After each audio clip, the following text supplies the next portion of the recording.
My spouse declared we should part ways before I lost my self-respect, then left with a stranger I'd never encountered and boasted about it in a private chat group. I didn't challenge her. Instead, I took the initiative, secured our finances, and sent her attorney a polite copy of the chat records. Within 3 days, her entire plan unraveled, and her lawyer was the one desperately reaching out to me. I can still picture her face when she said it. No anger, no sorrow, just indifference. We should part ways before you lose your self-respect. She was seated at our kitchen table on a Sunday morning, coffee mug paused midair. Nonchalant, as if she were suggesting we visit a new cafe. 8 years of marriage erased in a single sentence. I asked the obvious question. Why? We're not the same people anymore, she replied, placing her mug carefully on the coaster. I need things you can't provide. She didn't clarify what those things were. She didn't have to. The night before, while she was showering, a notification flashed on her phone. A message from someone labeled T with a dark heart emoji. Can't wait to see you again. Next weekend feels too far.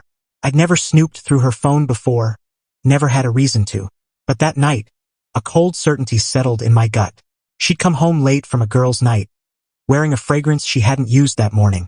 After she dropped her bombshell and left for an urgent meeting, I did what any cybersecurity expert would do. I backed up our home network data. Our router tracks every device connection. Our shared cloud storage retains deleted files for a month. Our security cameras store footage for 2 months. I'm not possessive by nature, never was. But I am meticulous. What I uncovered wasn't shocking, just thorough. Location data showed her at a city hotel 6 times in the past 4 weeks. Text exchanges with her friend Sarah plotting her exit plan with T. Calendar entries marked as lunch that matched her phone's location at that hotel. Most incriminating was a private group chat on a messaging app, synced to our shared tablet. A device she'd forgotten was linked to her account. For months, her 3 closest friends had been her cheerleaders as she described her fling with T, a yoga instructor from her gym, the polar opposite of dull, predictable Ethan. Does he suspect anything? One friend asked. Ethan's too caught up in his tech work to notice, she replied, tossing in a smirking emoji. We hardly talk anymore. When the divorce is done, he'll probably just shrug and dive back into his code. Another gem. T says I can move in once the papers are filed. His place is tiny, but we'll make it work. Haha. And the clincher, sent 3 days earlier. Meeting with Laura tomorrow. She crushed her sister's divorce and obliterated the ex Ethan won't see it coming. Laura, her old college friend, now a divorce lawyer notorious for targeting high-income spouses. I saved screenshots of it all, downloaded every file, then restored her phone exactly as I'd found it and placed it back on her nightstand. That evening, she came home late again, casually mentioning a weekend trip to visit her cousin out of state. Her phone's location sharing, which she never turned off, would likely show her at T's apartment instead. I nodded, wished her a good trip, and returned to my work. The next morning, I called a colleague, Mark, a top divorce attorney I'd worked with before. I laid out the situation, sent him the evidence. Damn, Ethan, he said after reviewing it. She's setting you up for a brutal takedown next week. Laura's playbook is to file for emergency support orders with inflated claims, catching the husband off guard. So what's the plan? I asked. We file first, today, and we do it discreetly. While my wife was at her midday yoga class, her phone's location confirmed the hotel. I signed the papers in Mark's office. By mid-afternoon, we'd filed for divorce citing infidelity, with all evidence neatly attached as exhibits. Then came the strategic move. Mark sent a brief email to Laura. I'm representing Ethan Carter in his divorce from Julia Carter. Attached is our filing from today, along with a sample of the documentation regarding your client's extramarital conduct. The sample included chat screenshots naming Laura and outlining their strategy. That evening, Julia came home unusually cheerful, mentioning late work hours for a major project. I nodded, wished her luck, and said I'd be swamped with work too. That night, while she slept, I secured our finances methodically, avoiding anything legally questionable. I removed her access to my personal credit card, not our joint one, transferred my latest paycheck, unspent on household expenses, to my pre-marriage personal account, and updated passwords on our investment portfolios to block any sudden withdrawals. Mark confirmed these steps were legal in our state. The next morning, after she left for work, Mark texted. Laura called. Wants to discuss options before formal service. I smiled and carried on with my day. Around noon, Julia's texts started coming. Did you mess with the visa? It's declined. Why can't I log into the Fidelity account? Ethan, call me now. I replied only to the last. In meetings all day. What's up? No response. At 3:22 p.m., she called. I let it go to voicemail. Her message was curt, we need to talk. I'm heading home. I texted back, working late. Tomorrow's better. This bought me time to finalize my preparations. I packed essentials into a suitcase, moved it to my car, set up mail forwarding, and backed up all financial records. I checked into a hotel that night, ignoring her increasingly urgent texts. The next morning, Julia was served divorce papers at her workplace. The process server said she paled, then rushed outside to make a call. Half an hour later, Mark called. Laura wants a meeting, says it's a misunderstanding and wants to settle amicably. What shifted? I asked, already knowing. Laura didn't realize how much evidence you had. She's worried about ethics violations since her name's in those chats. She's pushing for a quick settlement. I thought about the years I'd poured into our marriage, the dreams we'd shared, the future I'd trusted. Tell her we'll meet tomorrow. No hurry. That day, my phone lit up with calls. From Julia, unknown numbers, even her father. I answered none.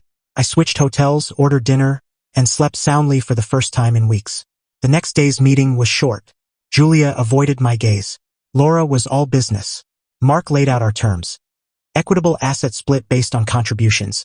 No spousal support, clean break, minimal fuss, preliminary agreement within 3 days to set intentions, with final proceedings to follow standard timelines. Your client keeps her reputation intact, Mark said. My client moves on without a drawn-out fight. Win-win. After a hushed discussion, Laura agreed. We'll review and respond by tomorrow. Julia finally spoke, her voice strained. Can we talk alone? I glanced at Mark, who gave a slight nod. There's nothing to say, I replied, collecting my papers. The filing covers everything. In the parking lot, Julia caught up to me. You went through my phone? She demanded, trembling. No, I said. You brought your affair into our home network, which I manage. Into our cloud storage, which I set up. It was all there without touching your phone. Those were private. She snapped. On systems and accounts I built and paid for, I countered, unlocking my car. Just like you've been with your yoga instructor in a home funded by my work while plotting to ambush me with a divorce. It wasn't. She began, then stopped. T isn't just my instructor. I know exactly who he is, I said. The guy whose apartment is too small for your lifestyle. The one you planned your exit with. The one not answering your calls now that things are messy. Her expression confirmed it. You said we should part ways before I lost my self-respect. I continued, opening my car door. Thanks for the advice. I'm following it. Within 2 days, we signed the settlement. No spousal support. Fair asset split. Clean break. That was 6 weeks ago. I've relocated to a new apartment, updated my email, and joined a different gym. I haven't spoken to Julia since the parking lot. Mutual friends say she didn't move in with T after all. Apparently, he's giving her space to handle her divorce. Translation: he wanted a fling, not a live-in partner. Last week, a handwritten letter from her arrived at my office. I recognized her script on the envelope. After a moment's thought, I fed it into the shredder, unopened. Some chapters don't need a closing note. Update 5 weeks later. I hadn't planned to share more, but recent events merit it. First, thank you for the supportive messages. The comments calling me ruthless or overly strategic made me chuckle. When your spouse is scheming to upend your life while cheating, precision is the rational response. Some asked about Julia's family. Her father called repeatedly that first week, leaving voicemails urging me to save the marriage. I finally picked up once and said, "Ask Julia about T." The calls stopped. Her older sister, who I'd always clicked with, texted. Heard what went down. She's always been this way. Sorry, Ethan. We grabbed drinks last week. She's still like family, even if Julia isn't. The bigger news: Laura, Julia's attorney, is facing professional fallout. Apparently, strategizing a divorce with a non-client raises ethical red flags. Mark says she's under scrutiny by the state bar. Actions have consequences. As for T, the yoga instructor, Julia's move-in plans fizzled when reality hit. Her sister says T claimed he needed time to focus on himself. 2 weeks after our divorce was final, he was already dating someone new from the gym. Julia's been broadcasting regret through various channels, another letter, emails, messages via friends. The tone shifted from accusatory, "You blindsided me," to defensive, "You don't know everything," to pleading, "Just talk to me." I've stayed silent. Not out of spite, but because there's nothing left to discuss. Her latest move was sending a package to my office with keepsakes from our relationship.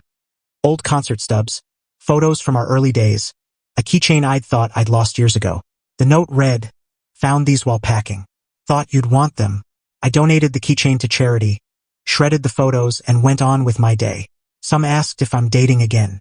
Not yet. I'm focused on rebuilding new place, new workout routine, reconnecting with friends I'd lost touch with during the marriage. I'm exploring a job opportunity one couldn't have considered with Julia, who always insisted on staying near her family. The divorce finalized smoothly. The evidence was so airtight her side had no room to negotiate. Did I ever confront her about everything I found? No. The filing and evidence spoke louder than words ever could. For those asking about missed red flags, there were subtle ones.